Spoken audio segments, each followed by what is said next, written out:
Welcome to my wiki video. This presentation will consider the topic of homosexuality and Islam, and will consider the work of Nicole Klugerman, which is titled Homosexuality in Islam, A Difficult Paradox, from 2007. In considering the topic and her work, we will use the tools of social construction, power and language to better understand the Islamic cultural view on homosexuality. Such considerations are needed because large numbers of Muslims now live in Western societies, and the cultural and religious views of Muslims need to be better understood. Islam is a religion in the Abrahamic monotheistic tradition, and like Judaism and Christianity, of which it is connected, believes in one God but extends those teachings through the words of the Prophet Muhammad. At its core, Islamic teaching about homosexuality is very clear, and the consequences for such practices are very intense.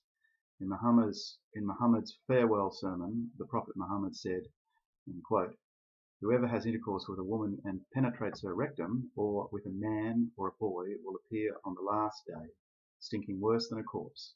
People will find him unbearable until he enters hellfire, and God will cancel all his good deeds." This position has often been codified in Sharia law, where homosexuality is both a sin and also a crime. Klugerman outlines how, in traditional Muslim society, gender roles and patriarchal structures were typical, and this resulted in sexual structures in which men were dominant and women submissive, men engaged in sex for pleasure and women out of duty. In some places, this power structure has resulted in the acceptability of homosexual relationships not between equals, but one in which dominant men have sex with submissive or effeminate males. Importantly, as Klugerman notes, because Islam is a religion that values personal privacy, such homosexual behaviour has traditionally been tolerated, provided the dominant male maintains the appearance of heterosexuality and fulfills his obligations to marry and produce children and provide for their welfare. The consequence of this cultural position in Islam is that behaviour that is considered homosexual or bisexual in Western societies is not so considered in Muslim societies.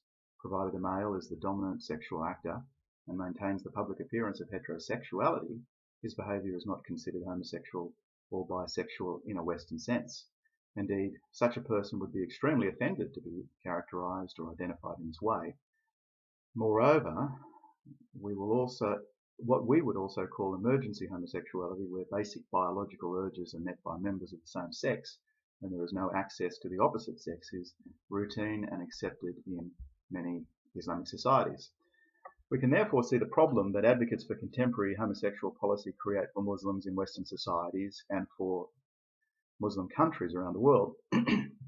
Western advocates promote an agenda which is fundamentally opposed to those values held closely by adherents of the Islamic faith.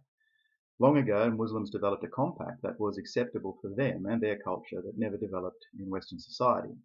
Western liberal societies, by abandoning the private space and being suspicious of what appears to be to us a double standard, was left with the only option to follow when attempting to emancipate homosexuals from unfair persecution.